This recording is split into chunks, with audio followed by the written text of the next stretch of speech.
Hello, fellow YouTubers. Thank you for clicking on this video, and thank you for subscribing to my channel. If you haven't yet subscribed, we've got videos coming. They're not coming as fast as they used to, but there's still amazing information coming your way. I wanted to just mention that we are going to be heading to Costa Rica in December from the 10th to the 15th. We were there last year. We have a beautiful hotel and we had an amazing time. We have an early bird special for members of our community that will save you $350. We are going to be opening up to the public in a week or so, but if you would like to join our community and subscribe, you can get that discount. So joining the community is $33 a month. So for $33, you can sign up for our membership offering. And that $33 will allow you to get a $350 discount on the early bird release, which we only give to our members. So it will be open to the public in a week at full price. But if you are interested in going to Costa Rica on a channeling retreat with 45 other Course in Miracles students, and or you would like to try the membership out, this is a wonderful time to take advantage of the membership benefits. So enjoy the video. This is one of the text readings from A Course in Miracles that we do on a regular basis. We have almost 100 of them in the membership that you can listen to. So if you find this interesting, consider joining the membership and perhaps joining us in Costa Rica, December 10th to 15th. It is not yet open to the public. You've got a week to get the early bird price if you join our membership. So we'll see you there. Thank you. Hello everyone, Tina Spalding Trance Channel here for our text reading lesson today. Today we are doing A Course in Miracles Chapter 11 Part 2, The Invitation to Healing. If sickness is separation, the decision to heal and to be healed is the first step towards recognizing what you truly want. Every attack is a step away from this, and every healing thought brings it closer. The Son of God has both Father and Son because he is both Father and Son. To unite having and being is to unite your will with his, for he wills you himself. And you will yourself to him because in your perfect understanding of him, you know there is but one will. Yet when you attack any part of God and his kingdom, your understanding is not perfect, and what you really want is therefore lost to you. Healing thus becomes a lesson in understanding, and the more you practice it, the better teacher and learner you become. If you have denied truth, what better witness to its reality could you have than those who have been healed by it? But be sure to count yourself among them, for in your willingness to join them is your healing accomplished. Every miracle that you accomplish speaks to you of the fatherhood of God. Every healing thought that you accept, either from your brother or in your own mind, teaches you that you are God's son.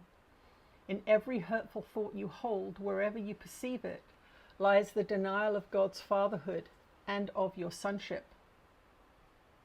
And denial is as total as love. You cannot deny part of yourself because the rest will seem to be separate and therefore without meaning. And being without meaning to you, you will not understand it. To deny meaning is to fail to understand. You can heal only yourself, for only God's Son needs healing. You need it because you do not understand yourself and therefore know not what you do. Having forgotten your will, you do not know what you really want. Healing is a sign that you want to make whole, and this willingness opens your ears to the voice of the Holy Spirit, whose message is wholeness. He will enable you to go far beyond the healing you would undertake, for beside your small willingness to make whole, he will lay his own complete will and make yours whole. What can the Son of God not accomplish with the fatherhood of God in him? And yet the invitation must come from you, for you have surely learned that whom you invite as your guest will abide with you. The Holy Spirit cannot speak to an unwelcoming host because he will not be heard. The eternal guest remains, but his voice grows faint in alien company. He needs your protection only because your care is a sign that you want him. Think like him ever so slightly, and the little spark becomes a blazing light that fills your mind, so that he becomes your only guest. Whenever you ask the ego to enter, you lessen his welcome. He will remain, but you have allied yourself against him. Whatever journey you choose to take, he will go with you, waiting. You can safely trust his patience, for he cannot leave a part of God, yet you need far more than patience.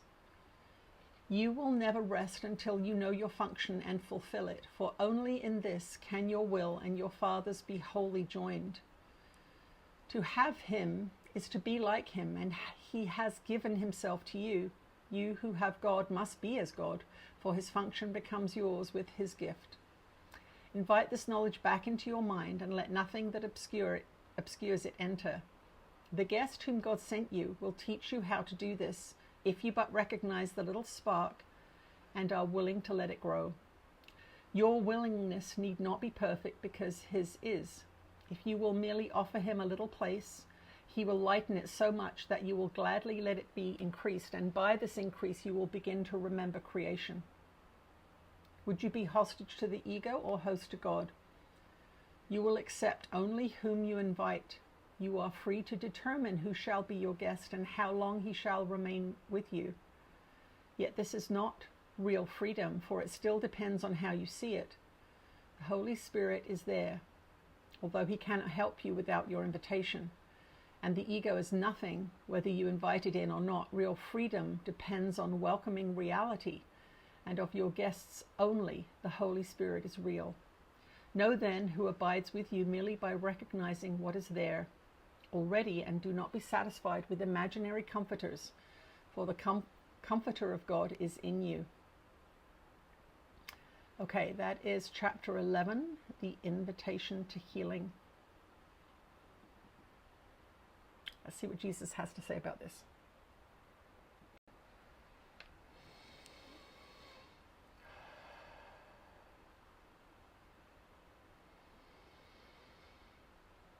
You are blessed beings indeed. I am that one that you know as Jesus. This teaching is very, very clear that you have two choices. You have the choice to walk towards love, or you have the choice to walk away from love.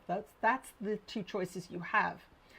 And you have been given an impeccable guidance system that helps you know what you're doing. The human ego and the society in which you live has made things extremely complicated and complex. A wonderful demonstration of separation in action, the ego's playground at full tilt, is what you are experiencing right now. But why are you experiencing it like that right now? Because the imperative to choose to walk towards love is getting more and more important every single day. Why? Because this is the end of a spiritual season.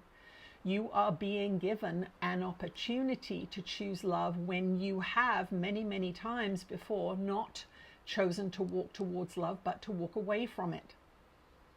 So this is what we want you to do as you read this text. Understand that you have the choice to follow the ego's dictates, which is what is being broadcast throughout your media systems at this time.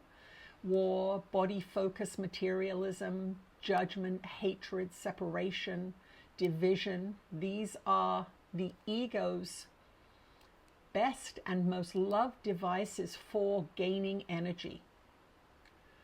We want you to understand that it is very important at this time that you only use your media systems for the development of your own inner world and the development of your own joy. So if you are watching anything that triggers that feeling of, oh, that's not very nice, you need to turn it off.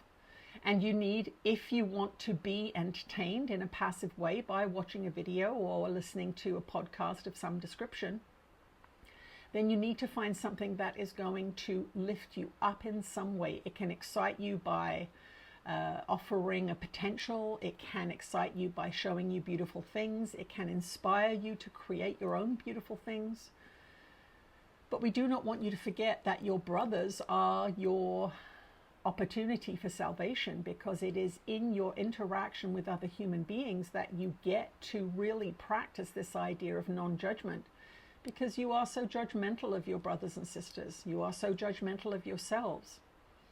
So we want you to keep it simple today. We want you to invite the Holy Spirit in with that little bit of willingness to say, please show me the way. Please bring me opportunities that are going to benefit me according to God's will for me, and help me to understand the feedback system that I have been given that is impeccable and constant.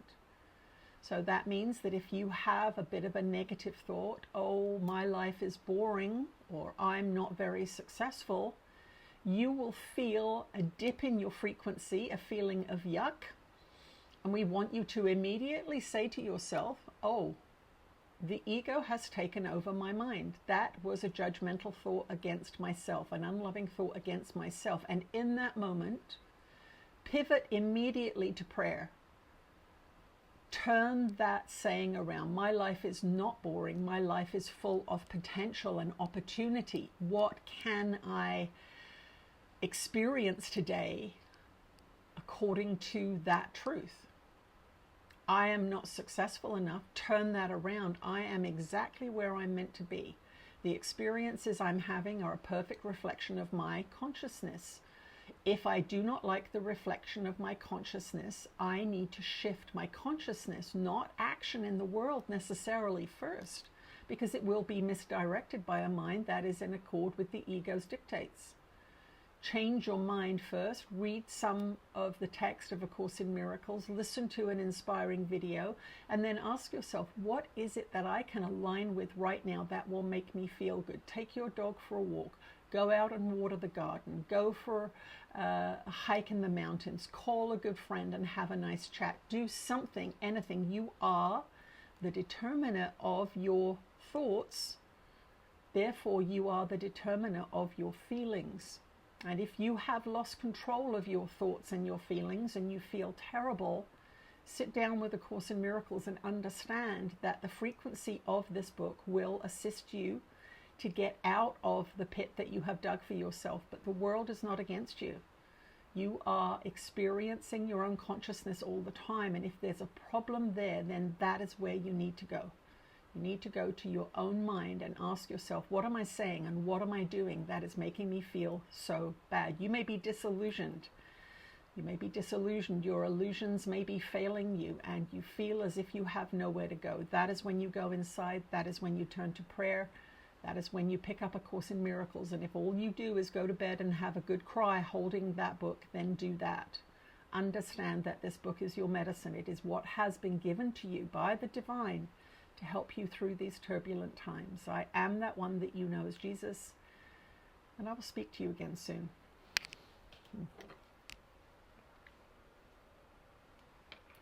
Bye.